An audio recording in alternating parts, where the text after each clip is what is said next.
Hi there, I am I1QFOODPLATTER and this is I1Q Food Platter. Today, my journey takes me to Bayelsa State and we're going to be cooking abanga. I did not say banga, I said abanga.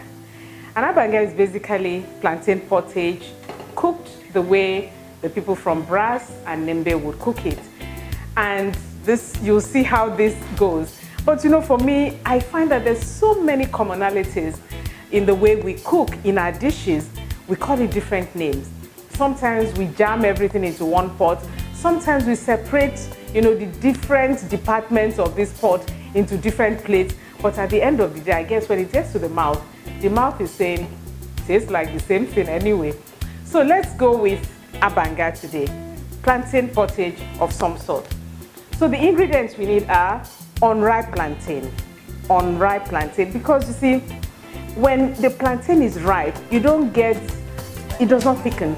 That's basically it. Because when this dish was introduced to, you know, I cooked this dish at home for some people, said, oh, can we use half-ripe plantain? I said, no, it has to be unripe because then you will not have the thickening coming through if you use ripe or half-ripe.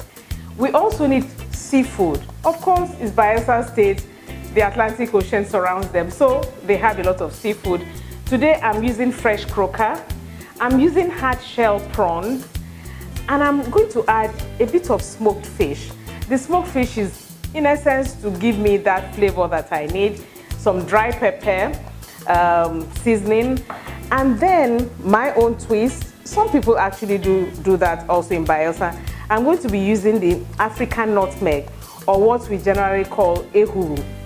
What I'll do with this is I'll roast it a bit just to accentuate the flavor, and then, you know, it will release all the flavor. A little bit of onion, that's also my twist. Now, the palm oil. This is not going to be added whilst cooking. It's going to be something that will be added to the plate after, just the way they eat it. I'll also be using crayfish, you know, a bit of crayfish. But the lady that taught me this, Madam Steve, said, you don't need seasoning to cook. All it takes is allow the plantain and all the ingredients to cook slowly, and it releases all the flavors, and that's it. But you know, in today's world, we cook very fast. I'm going to use a little bit of seasoning. I hope she does not get to watch this. So let's go with the preparation of abanga. First, I'll peel the plantain, cut up the scent leaf, and I'll be back to cook. Okay. So the plantain has been peeled. It's always important to leave it in water because of oxidation, else the plantain just gets a little bit grayish. So peel.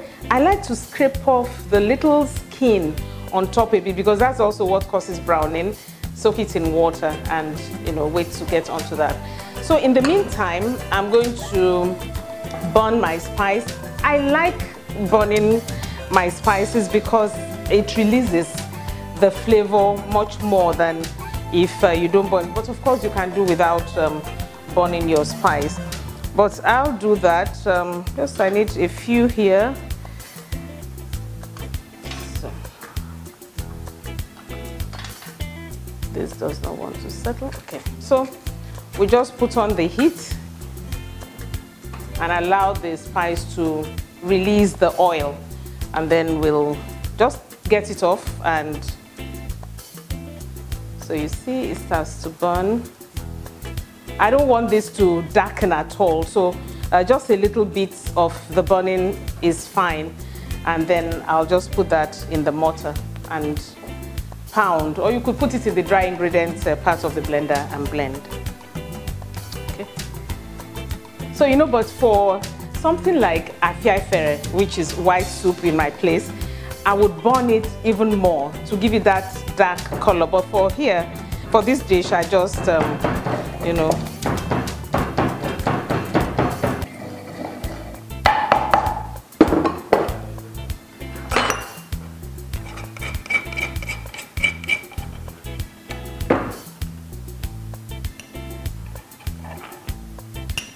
because actually I need just a little bit. The thing with using spices is to find that balance between the flavor of the scent leaf and the flavor of the ehuru and the flavor of the crayfish. Well, it takes a bit of learning to understand that. So anyway, this is done. We'll then go on to cutting up my plantain. You know, just the idea of cutting this plantain into small pieces helps, you know, it to cook fast. But again, this is one dish you have to be patient with. So you cut into cubes or 2 if the plantain is small, as in this case. I'll cut some, you know, just 2, some into 4 if the plantain is big. But the whole idea is to cut the plantain into small pieces.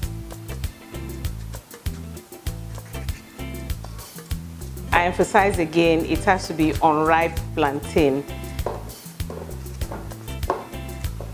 So somebody's saying, why is she not doing this on the chopping board? You know, I don't know. There's a way the brain works where you understand how the knife is moving, and therefore you know the pressure you apply to that knife against your hand.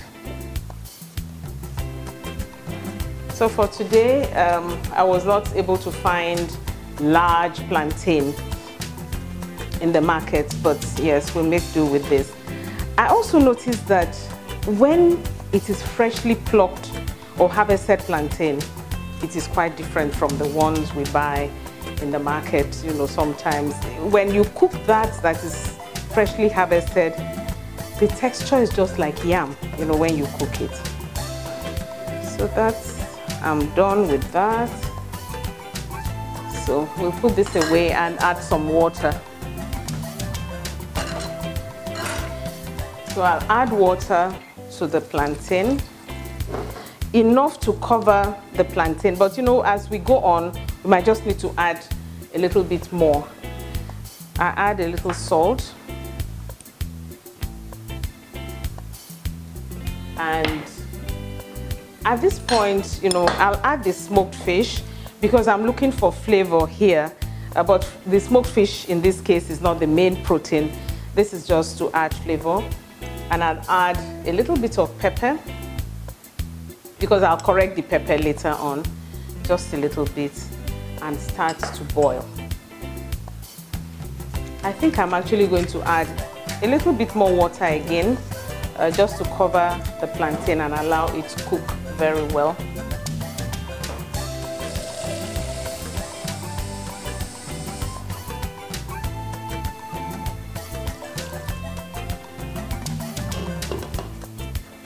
So let's see how this is going. It's about 15 minutes or 20 of boiling the plantain, and it's almost cooked. So at this point, I would add the ehuru, the spice I talked about earlier on, and then add the seafoods.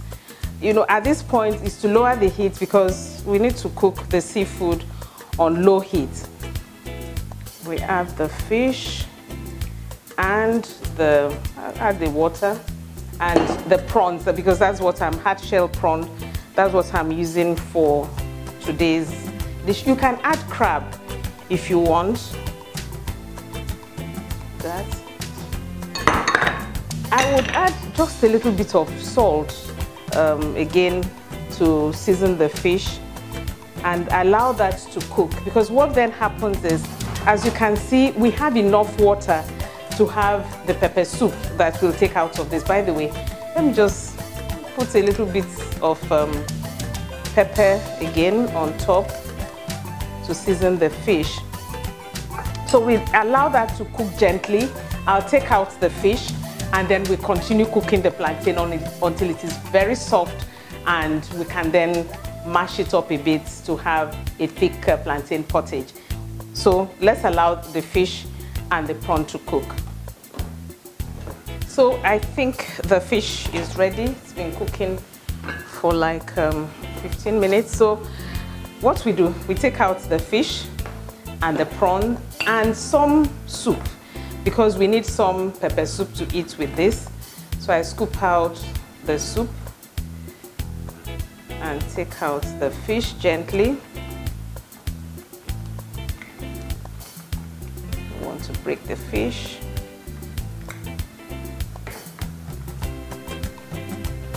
it's interesting the way I kind of like the experience of you know, scooping pepper soup, scooping prawns, and scooping some soup, and then the palm oil, the pottage, I drop that. The plantain, the pottage, it all adds to it. So that's it. I then would, at this point, add crayfish and scent leaf. This stage is now to allow the plantain to cook and thicken. I will come back and stir until we have a nice pottage. So we leave that to cook. The thing with plantain is the more you cook, the softer it is to the center. And what you find is that even when the plantain is cold, it's not hard like other carbohydrates. So we allow this to cook. Abanga is something you have to be patient with in terms of cooking, and that's the plantain side of it. So we allow that to cook and soften, and we'll come back. Yes, this is ready, soft. I'll just take out a bit of the smoked fish. I think he's done his job because I had quite a bit there. The rest I would actually mash into the plantain. Okay, so I'll just finish off with a little onion. You don't have to do this, but I kind of like the effect. So at this point, it's just I just stir, you know, just to get the pottage more saucy.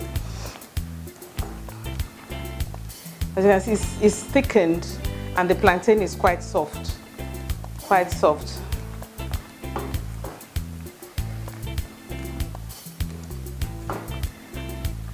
So we'll leave this for 2 minutes for the onion to cook a bit, and we'll turn off and serve. So we serve up now. Yeah, this is thick and nice the way it should be. I'm sure Madam Spiff will be proud of me.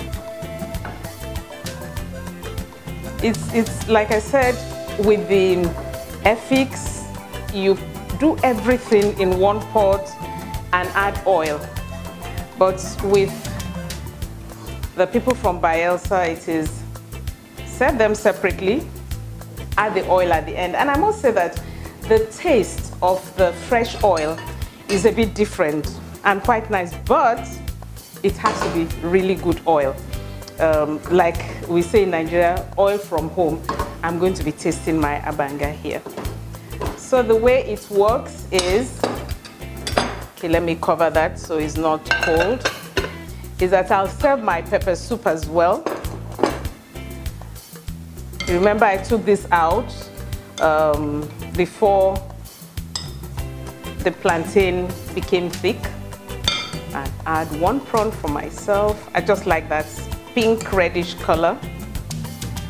That will do. You know, I find that for this dish, if you're on a diet, you can actually do this without the palm oil. But the way it works is you drizzle palm oil on it to your taste level. I do a bit of that. So you mix. On it. That's nice though. So you continue to mix your plate and your palm oil. Oh, it's hot. And then you take some pepper soup and some fish. Yeah. It's nice. Wow. You know, this is the same dish that people from Delta also call ukodo. Sometimes it's cooked with yam, and it's not a pottage like this, but trust me, it's actually almost the same thing. So go out there, get some seafood, some plantain, and cook up a storm in the house. I'll be back again for another exciting recipe on 1Q Food Platter. Please do subscribe and follow my journey on Instagram, Facebook, and get a lot of recipes from my website. Bye for now.